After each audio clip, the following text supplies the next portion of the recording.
भगवान ने राजा बलि को छल लिया था, तो इसी रत्नमाला ने कहा ऐसे लड़का को तो जहर दे देना चाहिए।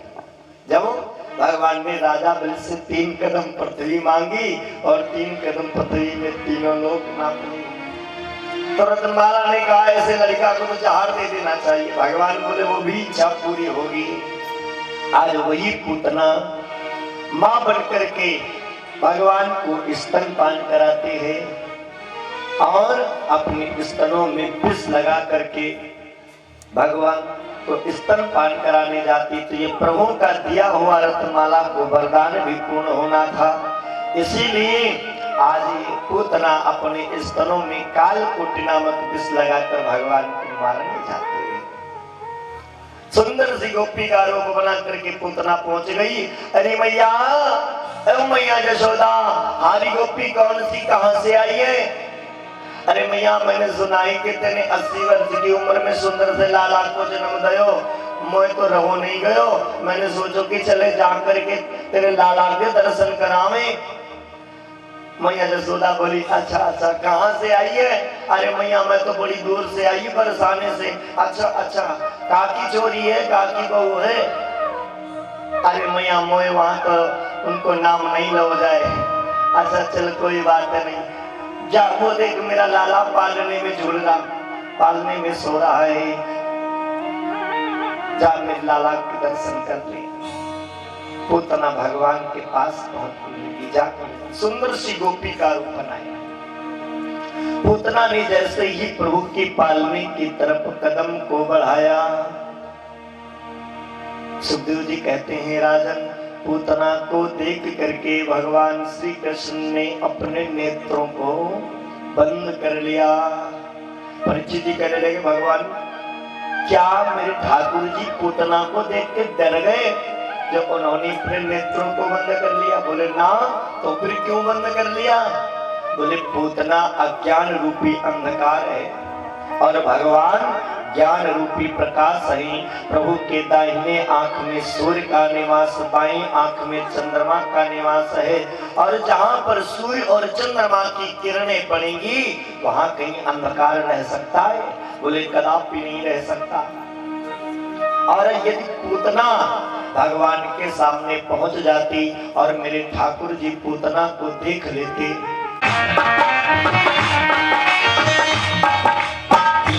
तो शपथ राम की करती हूँ गोकुल में लौटना आऊंगी।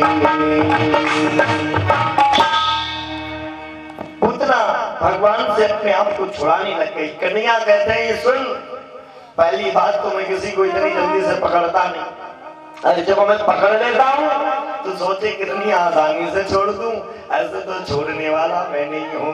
भगवान ने सोचा अगर ज्यादा शोर शराबा मचाएगी तो सब गोकुलवासी आ जाएंगे, बाबा जी आ जाएंगे, मैया यशोदा आ जाएगी और मैं अपनी लीला को नहीं कर पाऊंगा। भगवान ने पूतना को लिया और लेके गोकुल के बाहर उड़ गए और जाके वहीं पर गोकुल के बाहर पूतना का प्राणांत किया। जब भगवान ने पूतना को मारा है तो पूतना 6 कोस में गिरी। कितने कोस में? 6 कोस में। विचार करो, 6 तिया 18 किलोमीटर। पूतना जब गिरी थी तो 18 किलोमीटर की रेंज में गिरी। इधर मैया यशोदा ने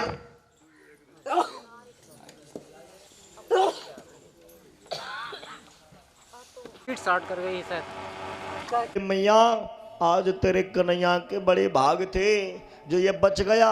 इतनी लंबी इतनी मोटी राक्षसी अगर कहीं आग के ऊपर गिर गई होती तो या को तो चूरमा बन गए। तो बोले मैया तेरे बहुत बड़े भाग्य हैं।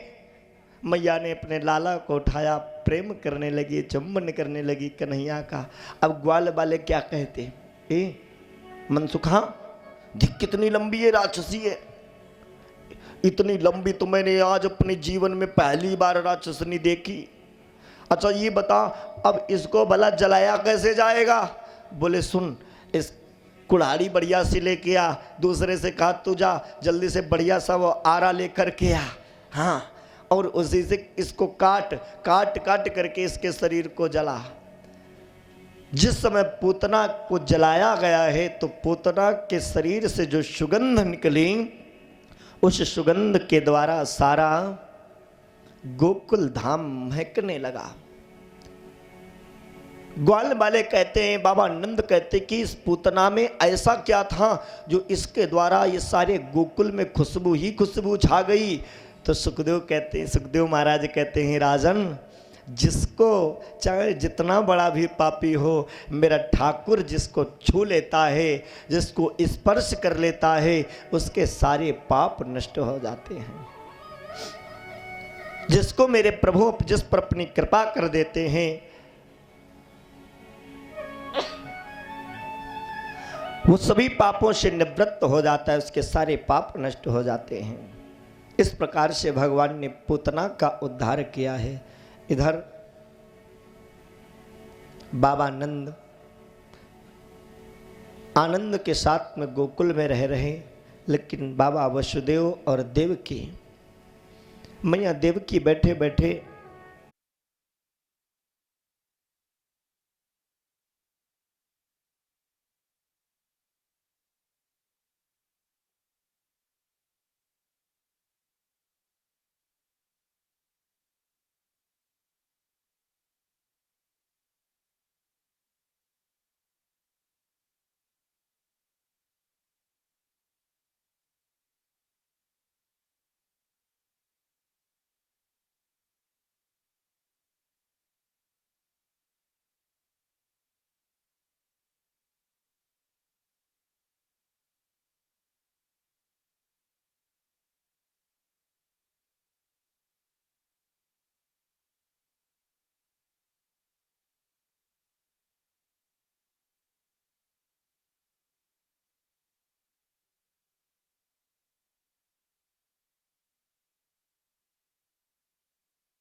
दूध की धार लाल मेरो रोवत हुए गो कि भूखो सोवत हुए गो, लाल मेरो रोवत हुए गो कि भूखो सोवत हुए गो। मैं उड़ जाती नंद बाबा के द्वार,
देवकी रो रहे थे अपने लाल के वियोग में। उसी समय वहां से श्री वसुदेव जी के पास से यादवों के जो कुल पुरोहित हैं श्री गर्गाचार्य जी महाराज, उनका आगमन हो गया।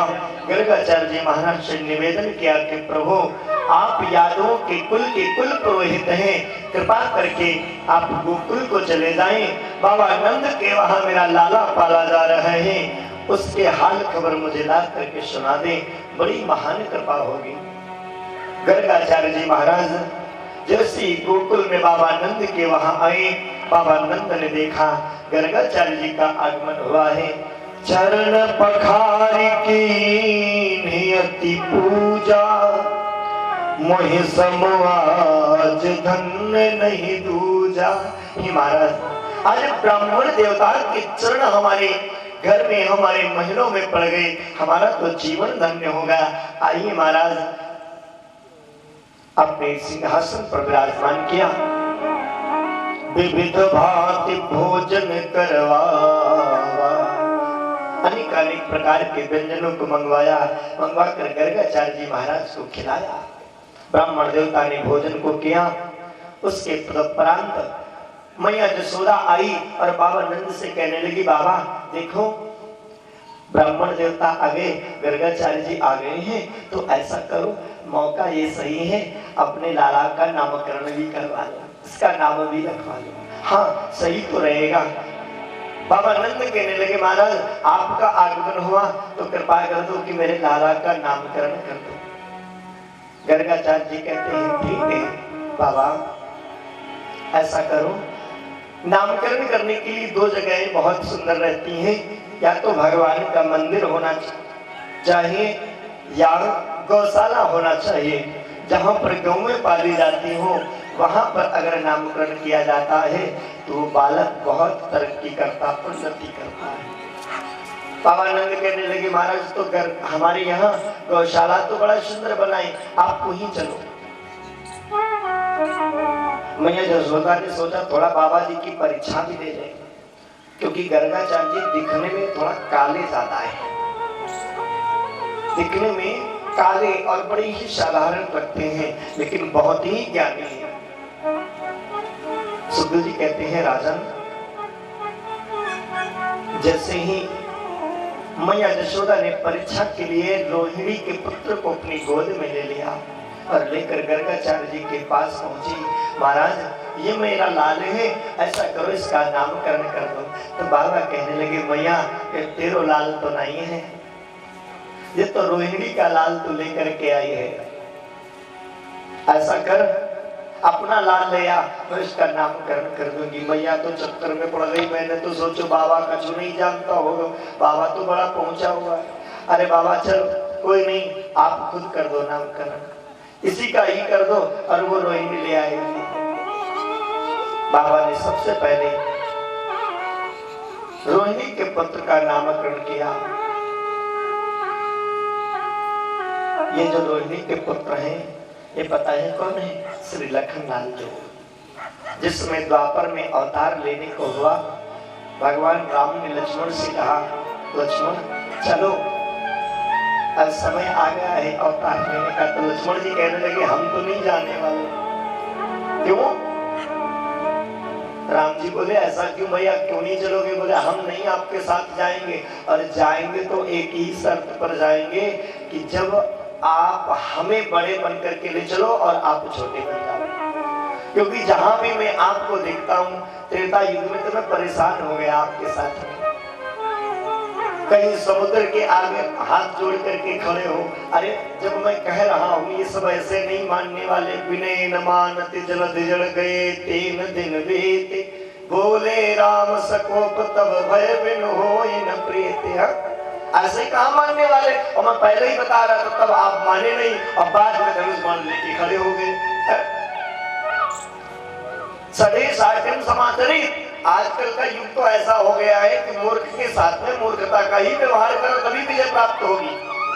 अगर आपके कोई तमाचा मारे तो दो उसके लगाओ, गांधी जी न बन जाओ तो दूसरा भी गाल कर दो, नहीं तो मारते मारते फुला देगा। लक्ष्मण जी कहने लगे, भैया हम तो भैया अब की जाने वाले नहीं हो, जाएंगे तो एक ही शर्त पे बड़ा बन के हमको ले चलो। ठीक है भैया, आज वही लक्ष्मण जी बड़े बन करके आए हैं, बलदाऊ बन करके आए हैं। वसुदेव जी कहते हैं इनके नाम अनेक अनूपा, इनके तो अनेकों नाम है, मैं कौन सा नाम कहूं। बलस्य अति विचित्रम राम प्रियम बल इति बलरामः, जो बलों में गगण्य होंगे, अतुलित बल होगा इनके, राम के अत्यधिक प्रिय होंगे, ऐसे तुम्हारे पुत्र का नाम है बलराम। प्रेम से बोलो बलराम महाराज के जय। ये संघर्षण क्रिया के द्वारा भगवान श्री कृष्ण ने अपनी संघर्षण क्रिया के द्वारा रोहिणी के गर्भ में इनको प्रविष्ट किया था, इसलिए एक इनका नाम संघर्षण होगा। रोहिणी के जो गोद में भगवान मैया यशोदा का पुत्र था भगवान श्री कृष्ण, उनके नामों का बखान करने लगे गर्गाचार्य जी। मैं इनका कौन सा नाम रखूं? केवल एक ही नाम में रखता हूं, कृष्णस्य वर्णः इति कृष्ण नामः, जो कृष्ण वर्ण के हैं बस इनका नाम कृष्ण है। बाकी तो ये जितनी लीलाएं करेंगे, जैसे जैसे अपनी लीला करते जाएंगे उसी अनुसार इनके नाम बनते जाएंगे। जिस समय ये गिरिराज को अपनी उंगली पर धारण करेंगे तो गिरधारी कहलाएंगे, गौओं की सेवा करेंगे तो गोपाल कहलाएंगे, जब बंसी को बजाएंगे तो मुरलीधर कहलाएंगे, माखन को चुराएंगे तो माखन चोर कहलाएंगे। जो भी जैसी ये लीला करेंगे उसी लीला के अनुसार इनके नाम पढ़ते जाएंगे।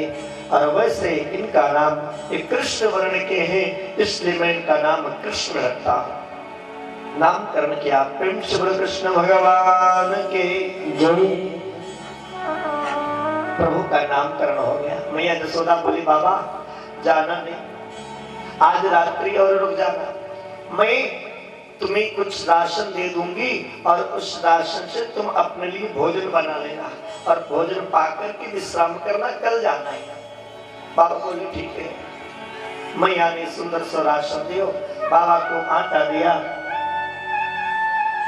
आलू दी, बाबा ने सुंदर कंडे की आगी बनाई, आग बना करके बढ़िया सुंदर भौरिया बनाई, आलू पकाई, भौरिया बनाकर बढ़िया अपना स्वच्छ भोजन पका करके रखा और भगवान को भोग लगाने लगी।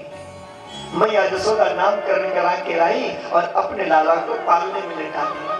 बाबा ने गर्गाचार्य जी ने भोजन पकाया और भोजन पका करके भगवान का भोग लगाया। पता है क्यों भोग क्यों लगाया जाता है? आप लोग भी लगाया करें, क्योंकि दुनिया की ऐसी कोई भी चीज नहीं है जिसमें कोई न कोई दोष ना हो। हर एक चीज में दोष है। अन्न जो है, अन्न में भी दोष पाया जाता है। ऐसी कोई चीज नहीं है जिसमें दोष नहीं हो। लेकिन जब हम भोग लगा देते हैं, भगवान का भोग लगा देंगे, ठाकुर जी का भोग लगा देंगे, तो वो अन्न नहीं रह जाता है और उसमें दोष नहीं रह जाता, वो एक प्रसाद के रूप में परिवर्तित हो जाता है। किसी कवि ने बड़ी सुंदर पंक्तियों में लिखा कि सब में कोई ना कोई दोष रहा, सब में कोई ना कोई दोष रहा, बस एक विधाता मेरी दोष रहा, बस एक विधाता मेरी दोष रहा। सब में कोई ना कोई दोष रहा, बस एक विधाता मेरी दोष रहा, बस एक विधाता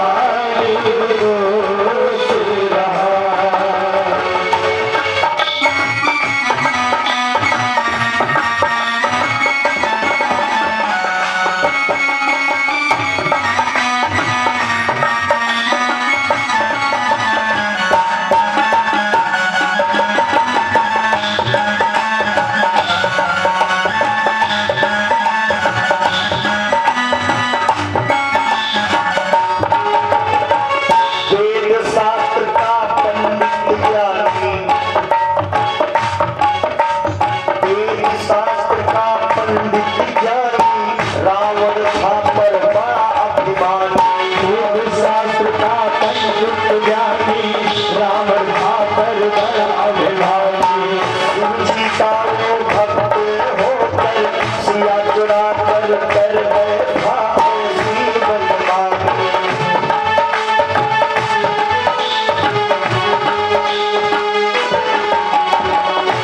राम जी से हरदम उसका रोष रहा राम जी से हरदम उसका रोष रहा एक धागा एक दोष रहा बस एक धागा एक दोष रहा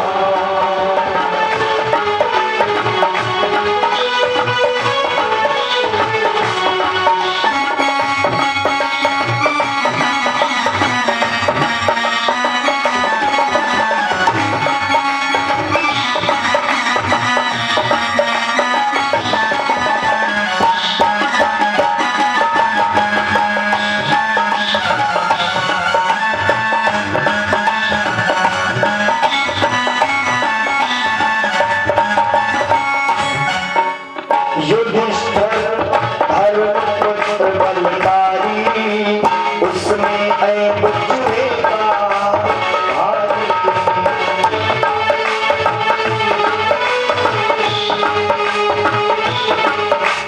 हरी सभा में द्रौपदी पुकारी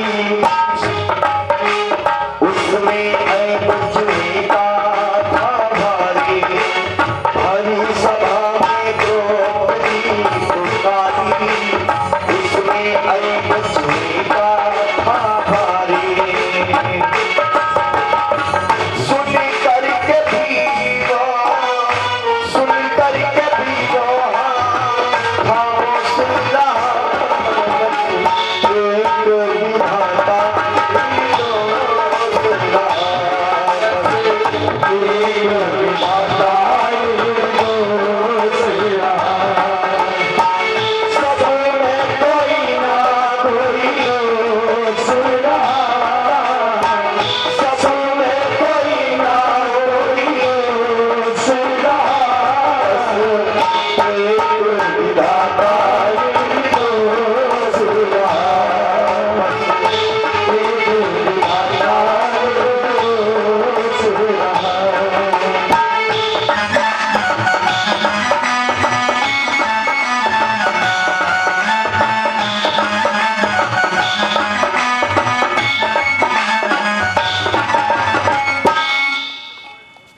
गर्गाचार्य जी ने भगवान के लिए सुंदर सा भोजन बनाया और जैसे ही भोग लगाया तो देयमस्तु गोविंदम तो प्रमेव समर्पये ग्रहण सन्मुखो भूत्वा प्रसीद परमेश्वरा। हे ठाकुर जी आइए और आकर के भोजन को पाइए। जैसे भोग लगाया भगवान पालने से उतर करके आए और बैठ करके भोजन पानी लगे। गर्गाचार्य जी ने आंखें खोली, देखा अरे यशोदा तेरे लाला ने मेरे भोजन को जूठा कर दिया, ये अपने लाला को पकड़ के ले जा। मैया दौड़ करके आई। मैया सोच रही मैंने तो पालने में लिटाया और ये यहाँ कैसे आ गया। अरे बाबा मुझे क्षमा करना। पुनः फिर से पालने में लिटा दिया और दोबारा फिर से भोग लगाया।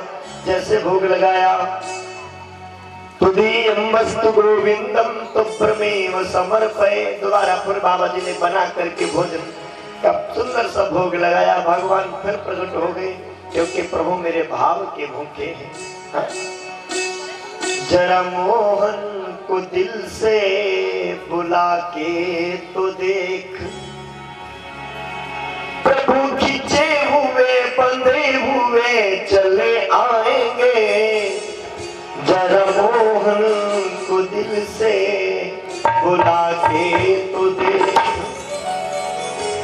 बाबा ने प्यार से भगवान का भोग लगाया। भगवान फिर से आए। गर्गाचार्य जी नेत्रों को खोला। अरे मैं जिनको आज बुला रहा हूँ मुझे लगता है वही आ रहे हैं, और भाव से बुलाएंगे तो भगवान क्यों नहीं आएंगे। इस प्रकार प्रभु अपनी बाल लीलाएं कर रहे थे। इसी बाल लीला में एक लीला और हुई है। भगवान के दर्शन करने के लिए सब तो आते हैं, लेकिन अभी कौन नहीं आया? हाँ, भोले बाबा नहीं आए। भोले बाबा ने सुंदर सा स्वरूप बना करके नंदी पर सवार होकर कैलाश पर्वत से गोकुल के लिए चल दिए, कन्हैया के दर्शन करने के लिए। बाबा का स्वरूप बड़ा विकराल है। वो सर पे गंग अंग मृग छाल। भोले बाबा जी के सर के ऊपर क्या है? मैया गंगा विराजमान है। सर पे गंग अंग मृग छाल, बांधे बाघ दिगंबर खाल। और बदन पे बाघ की खाल को लपेटे हुए बाबा पहुंच गए कहां? गोकुल में आवाज लगाई, एरी मैया, हो मैया अपना दिखा देता। ये जोगी भाई खड़ा मत वाला,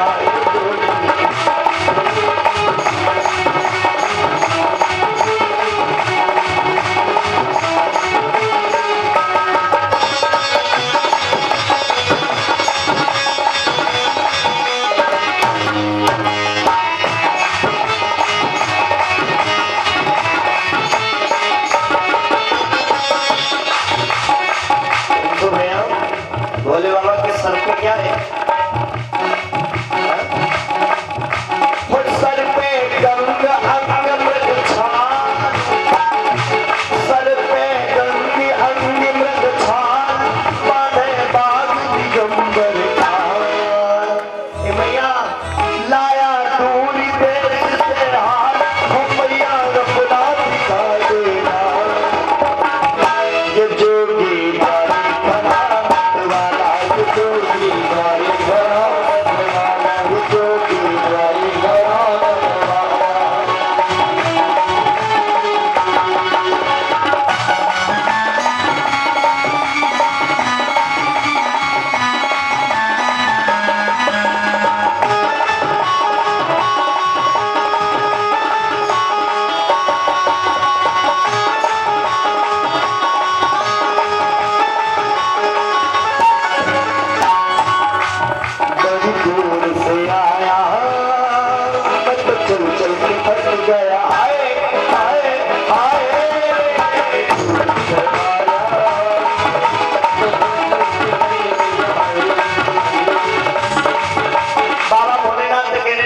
से मैया बड़ी दूर से आया, मैं तो चल चल के थक गया। हाय हाय हाय,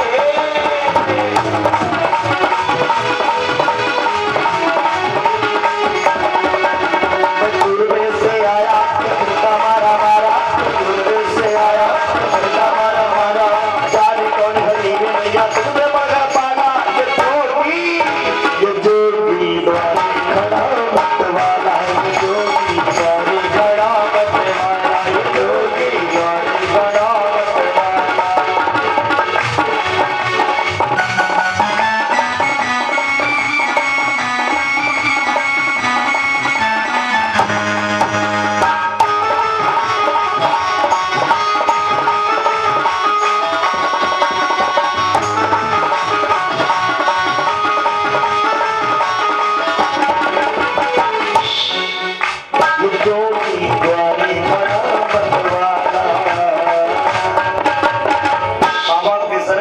विराजमान, हाथों में त्रिशूल लिए, सर्पों की माला गले में धारण किए हुए बाबा जैसे नंदी पर सवार मैया जसोदा के द्वारे पहुंचे।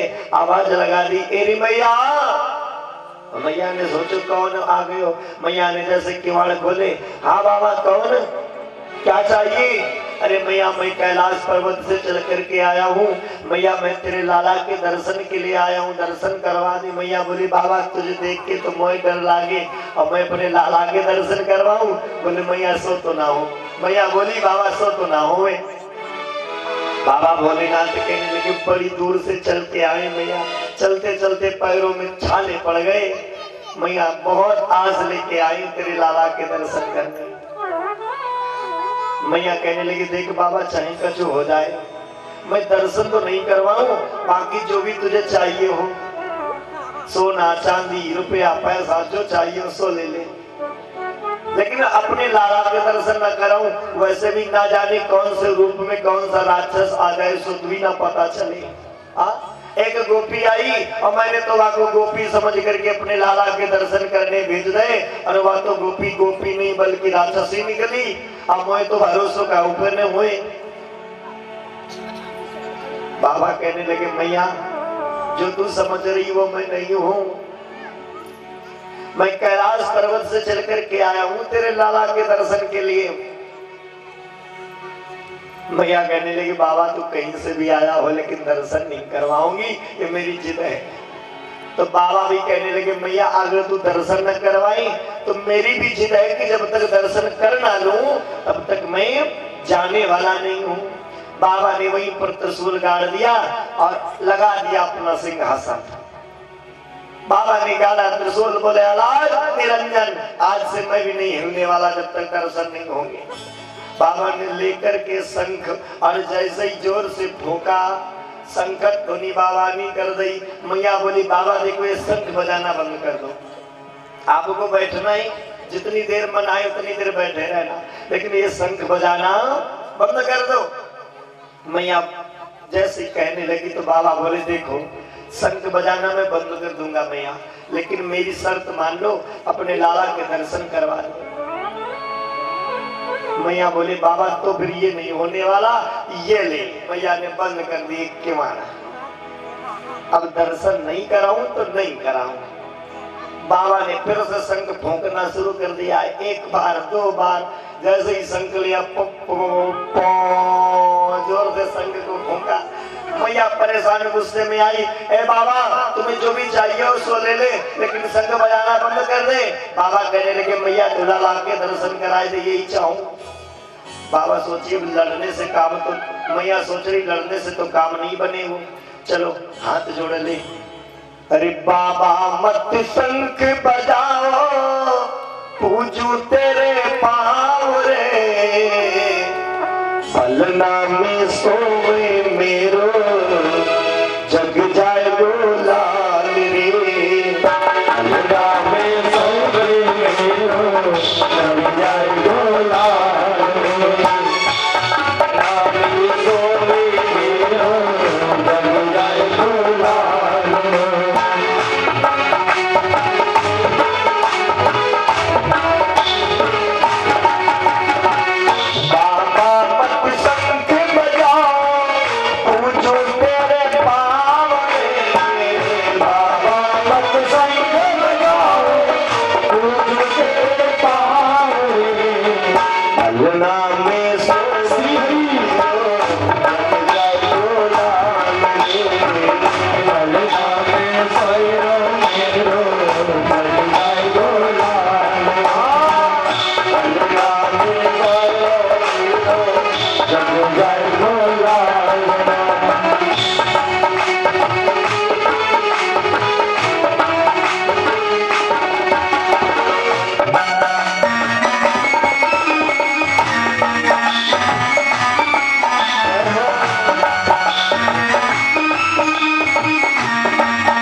लाल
अरे मैया शंख बजाना तो एक ही शर्त पे बंद कर, जब तू अपने लाला के दर्शन करवा देगी।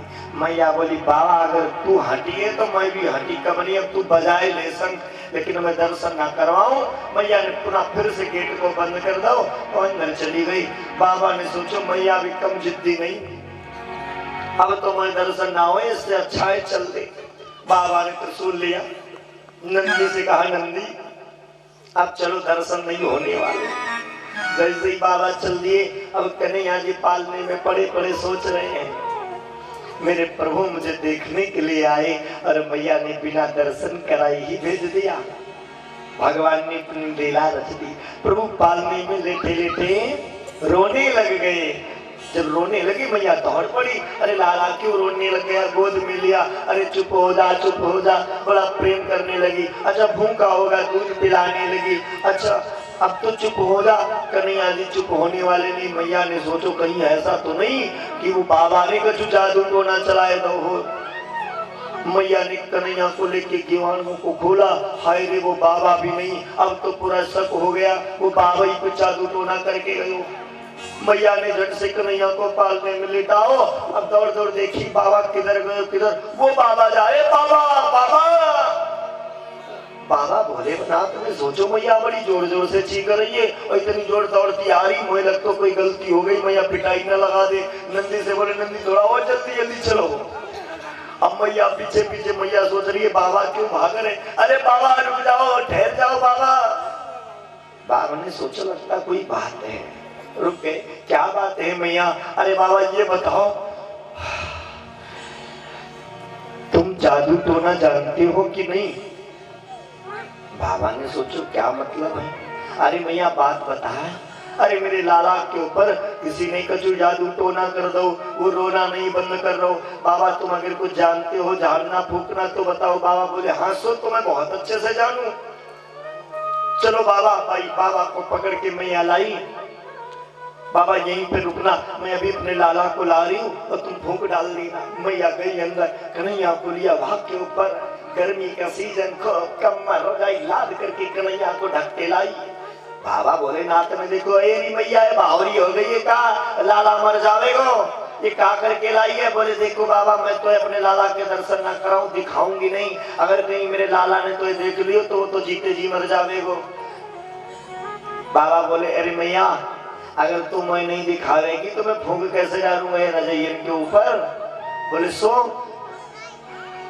देख अच्छा बाबा मैं अपनी गोद में अपने लाला को ले रहूंगी, वो भी दूर खड़े होकर के वहीं से फूंक डालना है, मैं तेरी गोद में अपने लाला को ना दूं। बाबा बोले ठीक जो भी करना है कर, लेकिन चेहरा तो दिखा दे, मुखड़ा तो दिखा दे। आज मैया यशोदा ने कन्हैया के जैसे मुखड़े को खोला और बाबा भोलेनाथ ने मेरे प्यारे जो सरकार को देखा और कन्हैया ने बाबा को देखा। देखते ही देखते कन्हैया चुप हो गए। मैया ने सोची बाबा तो बहुत बड़ा जादूगर निकला, मैं इतनी देर से अपने लाले को छुपा कर रही लेकिन लाला नहीं चुप हो रहा है। और देखो बाबा के देखते ही देखते चुप हो गए। अच्छा बाबा रुको रुको मैं अभी आ रही, लेकिन मैया दौड़ पड़ी जैसे ही तो कन्हैया जी कहते हैं न जी भर के देखा न कुछ बात की, बड़ी यार झूठी मुलाकात की। न जी भर के देखा न कुछ बात की, न जी भर के देखा न कुछ बात की, बड़ी यार झूठी मुलाकात की।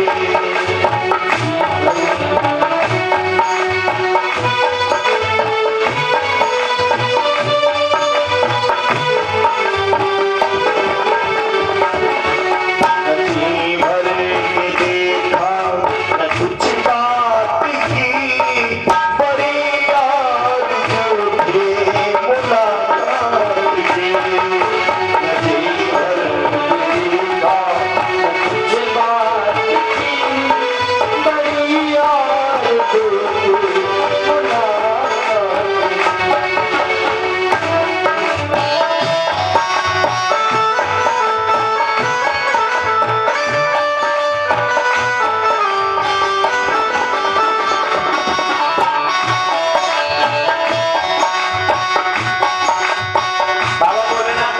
मैया मैंने तो भी जी भर के देख भी नहीं पाया और तू इतनी जल्दी लेके चली गई।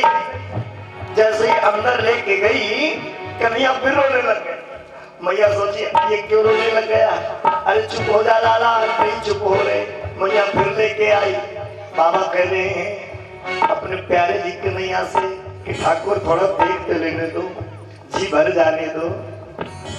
न जी भर के देखा न कुछ बात की, न जी भर के देखा न कुछ बात की, बड़ी आरज़ू थी मुलाकात की। न जी भर के देखा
न कुछ बात की, बड़ी आरज़ू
थी मुलाकात की।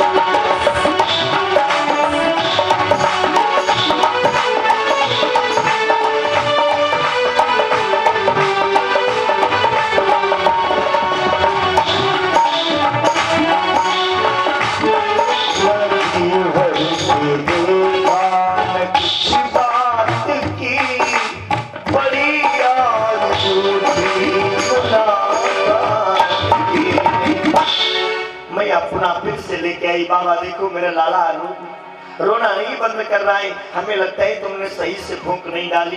बाबा जी ने पुनः फिर से कन्हैया के चेहरे का दीदार किया। प्रभु रोना बंद कर देते हैं। मैया लेकर के अपने लाला को पुनः चले जाती। इस प्रकार से भगवान ने सुंदर सी लीला करी। भोलेनाथ भगवान को बाल स्वरूप में देखने के लिए आते हैं। धीरे धीरे समय गुजरता गया। मेरे ठाकुर जी सरकार जब 27 दिन के हुए, इधर भोजराज कंस शांति से नहीं बैठा है। ऐसा करो, गोबर मिल जाए कहीं तो गोवर्धन भगवान बना दो। हाँ, आधे घंटे में तैयार कर दो।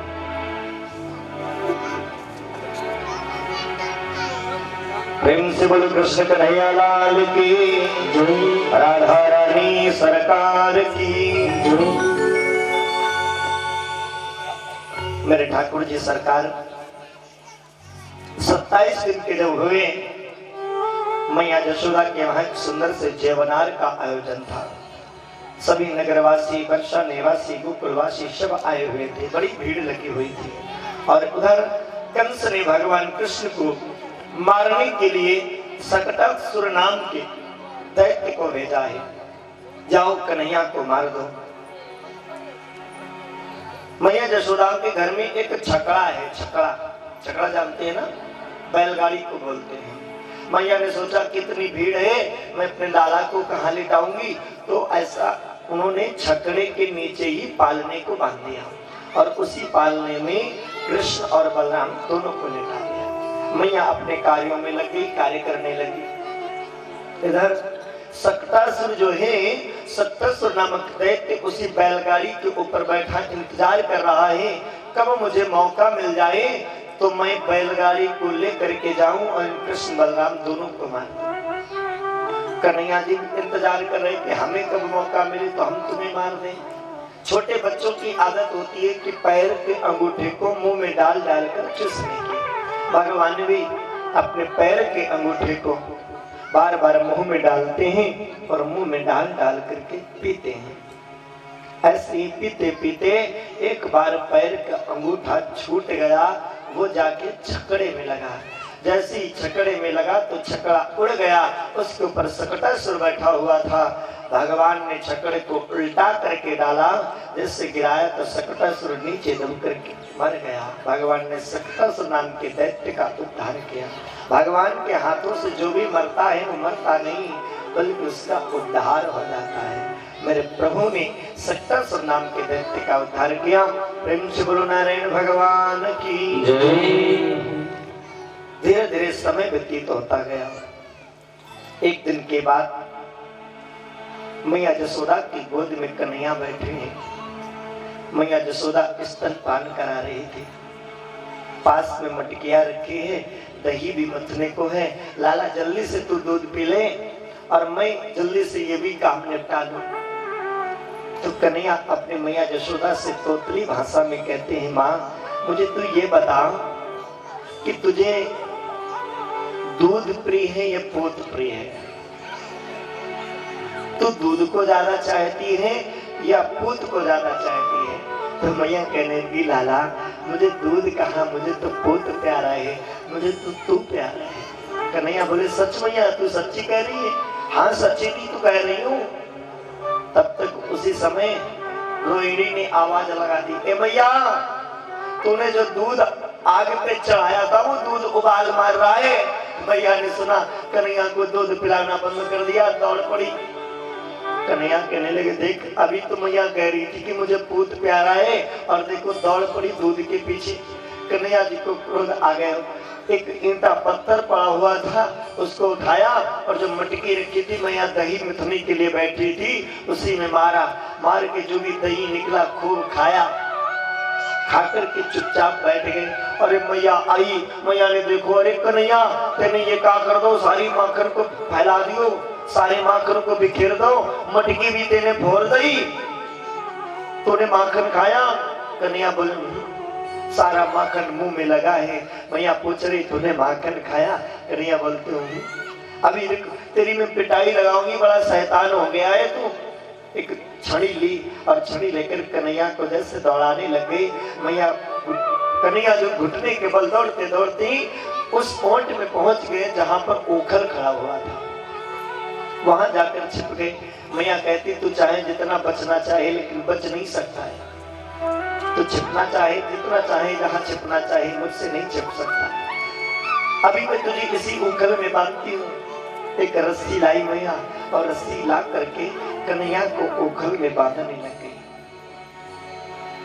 ठाकुर जी को कन्हैया जी को जैसे उखल में बांधने लगी और बांध करके गांठ लगाने लग गई तो 2 अंगुल रस्सी छोटी पड़ गई। मैया ने सोचा शायद रस्सी छोटी होगी इसलिए गांठ नहीं लग रही, लाओ दूसरी रस्सी ले ली। दूसरी रस्सी ली और लेकर के मैया ने जैसे फिर उसको जोड़ के जब गांठ लगाने की बारी आई तो फिर 2 अंगुल छोटी पड़ गई। मैया जितनी गोकुल में जितनी भी रस्सियां थी सब रस्सी ले लेकर के आई, ला करके गांठ लगाए और जैसे गांठ लगाए तो 2 अंगुल रस्सी छोटी पड़ गई। मैया सोच रही ना जाने क्या हो रहा है, हमें लग रहा है कन्हैया मोटा तो नहीं हो रहा है, पता नहीं कन्हैया मोटा होता जा रहा है या रस्सी ही छोटी पड़ती जा रही है, क्या हो रहा। मैया चक्कर में पड़ गई, बैठ गई, अपने माथे के ऊपर हाथ रख करके सोचने लग गई, उदास होके बैठी। कन्हैया माँ की तरफ देख रहे हैं, पूरे ओठों में मक्खन लगा है, प्रभु के मुख में मक्खन लगा है। जब माँ की तरफ भगवान ने देखा कि माँ मेरी उदास है तो माँ की तरफ देखकर भगवान मुस्कुराने लगे। मैया जसोदा ने कन्हैया की तरफ देखा तो मुस्कुरा रहा है, ला एक बार फिर से प्रयास कर लो। भगवान सोचती हैं लाओ मुझे बंध जाना चाहिए, आखिर मेरी माँ है, माँ को क्यों कष्ट देना। और जैसे ही मैया जसोदा दोबारा उठी और उठ कर के गांठ लगाई तो एक ही बार में गांठ लग गई। प्रभु कहते हैं माँ कोई भी मुझे अभिमान में अगर बांधना चाहे, घमंड में अहंकार में मुझे बांधना चाहे तो कभी भी नहीं बांध सकता है। जो प्रेम में मुझे बांधना चाहता है तो वो एक तरीके से भी बांध सकता है। प्रेम में फंसे श्याम सबको फंसाया, खुद नाचे नाच सबको नचाया। बंधनों में प्रेम के भगवान बंध गए, बंधनों में प्रेम के हनुमान बंध गए। लवकुश ने हनुमान जी को प्रेम रूपी बंधन में ही बांध लिया, नहीं तो हनुमान जी को कोई आज तक बांध पाया है? कोई भी नहीं बांध पाया हनुमान जी को।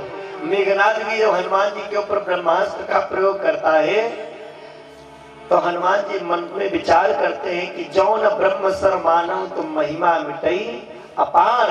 अगर मैं ये ब्रह्मास्त्र का सम्मान नहीं करता हूं तो ब्रह्मदेव का अपमान हो जाएगा, इसलिए वो स्वयं बंध गए थे सम्मान रखने के लिए। लवकुश के प्रेम रूपी बंधन में हनुमान जैसे योद्धा बन गए। तो भगवान केवल प्रेम चाहते हैं। प्रेम का भूखा हूं मैं और प्रेम ही में सार है, प्रेम से भजता जो मुझको तो भव से बेड़ा पार है।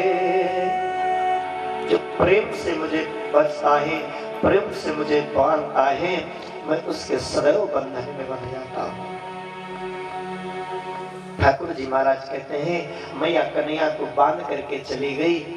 प्रभु ने अपनी एक लीला करी, घुटनों के बल चलने लगे, पीछे उखल फिसलता हुआ चला जा रहा है और कन्हैया घुटनों के बल चलते चलते वहां पर पहुंच गए जहां पर कोई जमलार के वृक्ष खड़े थे। ये जो वृक्ष है पूर्व जन्म में नलकूबर और मणिग्रीव नाम के 2 गंधर्व थे। स्त्रियों के साथ में निर्वस्त्र होकर